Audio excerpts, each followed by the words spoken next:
하루의 말씀, 오늘은 고린도후서 6장 14절에서 7장 1절까지 말씀 가지고 함께 나눕니다. 성경 봉독합니다.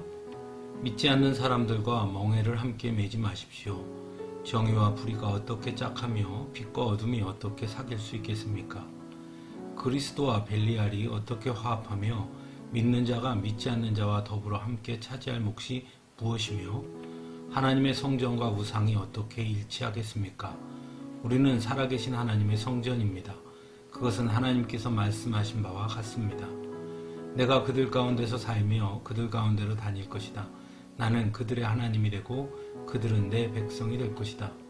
그러므로 너희는 그들 가운데서 나오너라. 그들과 떨어져라.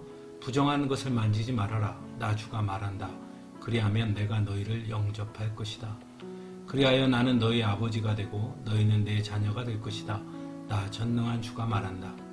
그러므로 사랑하는 여러분, 우리에게는 이러한 약속이 있으니 육과 영의 모든 더러움에서 떠나서 자신을 깨끗게 하며 하나님을 두려워하는 가운데 온전히 거룩하게 됩시다. 아멘. 오늘날 우리는 다양한 사회 속의 한 일원으로 살아갑니다. 그러다 보니 타 종교인들이나 또는 신앙을 갖지 않은 사람들과도 어울려 살아갈 수밖에 없습니다. 그래서 생기는 여러 가지 고민들과 갈등들을 수없이 겪게 됩니다. 분명히 신앙에 있어 중요한 것 중에 하나가 바로 거룩성이고, 거룩성이란 곧 구별됨을 의미하는데 말입니다. 하지만 다양함이 공존하는 현실 속에서 거룩성을 지킨다는 것은 결코 쉬운 일이 아니라는 것이죠. 특히나 직장 생활을 하거나 사업을 하면 더더욱 어쩔 수 없이 타 종교인이나 또는 신앙생활을 하지 않는 사람들과 함께 일을 할 수밖에 없습니다. 그런데 오늘 말씀에서 사도 바울은 믿지 않는 사람들과 멍에를 매지 말라고 아주 강하게 권면합니다. 과연 오늘을 사는 우리들은 이 말씀을 어떻게 받아들이고 또 어떻게 적용해야 하는 것일까요? 먼저 사도 바울이 말하는 멍에가 무엇인지를 분명히 알아야 합니다. 분명 사도 바울이 활동하던 시기와 고린도 교회 성도들의 상황 역시도 믿지 않는 사람들이나 다른 종교를 믿는 사람들과 함께 생활할 수밖에 없었습니다. 그렇기 때문에 사도 바울이 믿지 않는 사람들과 멍에를 매지 말라고 한 것에 대한 의미를 정확하게 이해하는 것이 무엇보다 중요합니다.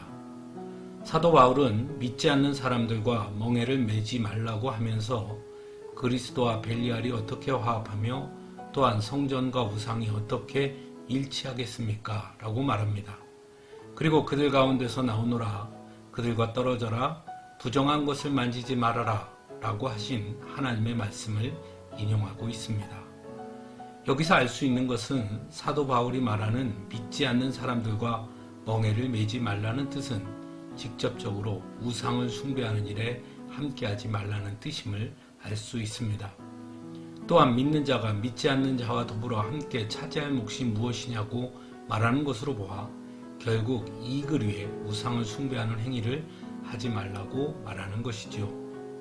분명 믿지 않는 사람들과 함께 생활할 수밖에 없고 타 종교인들과 생활하며 또한 사업을 할 수밖에 없는 경우가 있지만 그렇다고 이익을 위해 우상을 숭배하는 행위에 동참해서는 안 된다는 것입니다. 즉 이익을 위해 우리의 신앙을 훼손하는 것은 해서는 안 된다는 것이죠. 초대교회 시대에는 로마의 시민권이 없으면 일상의 많은 불편함을 감수해야 했습니다. 그리고 로마의 시민권을 얻으려면 황제 숭배에 동의해야 했습니다. 그래서 어떤 경우에는 겉으로라도 황제를 숭배하는 이들이 있었습니다. 사도 바울은 바로 그런 행위에 대해서 강하게 권면하고 있는 것입니다. 왜냐하면 그것은 곧 자신의 삶을 하나님께 온전히 드리지 못한 것과 같은 것이기 때문입니다. 진정한 신앙은 자신의 모든 것을 하나님께 맡기는 것인데 그럴 행위를 하는 사람들은 자신의 생활을 하나님께 맡기지 못하고 결국 황제에게 의탁하는 것과 같은 것이기 때문이지요. 사랑하는 성도 여러분, 오늘날에도 우리는 이익 앞에서 많은 유혹을 경험하게 됩니다. 우리의 중심만 온전히 하나님께 있으면 되는 거니까 겉으로 잠깐 양보하는 것은 괜찮겠지 하는 생각들이 때로 우리를 흔들 때가 있습니다. 더더욱 그것이 이익과 결부될 때에는 더더욱 그렇습니다. 그러나 진정한 신앙은 조금의 타협과 양보도 거절할 줄 아는 용기가 있어야 하는 것입니다. 타 종교인과 함께 일을 할 때 신앙을 양보하면 조금 더 쉽게 일할 수도 있을 것이고 또한 이익을 쉽게 얻을 수 있을지도 모릅니다. 하지만 진정한 신앙인이라면 비록 힘들겠지만 자신의 신앙을 지키면서 오히려 더욱 성실한 모습으로 그리고 하는 일에 더욱 최선을 다하는 것으로 선택할 수 있어야 하는 것입니다. 그래서 오히려 타 종교인을 감동시킬 수 있어야 하는 것이죠. 그래서 신앙의 중심을 지키는 일은 그리 쉬운 일이 아닙니다. 훨씬 힘든 일입니다. 하지만 그럼에도 불구하고 신앙의 중심을 지켜야 하는 것입니다.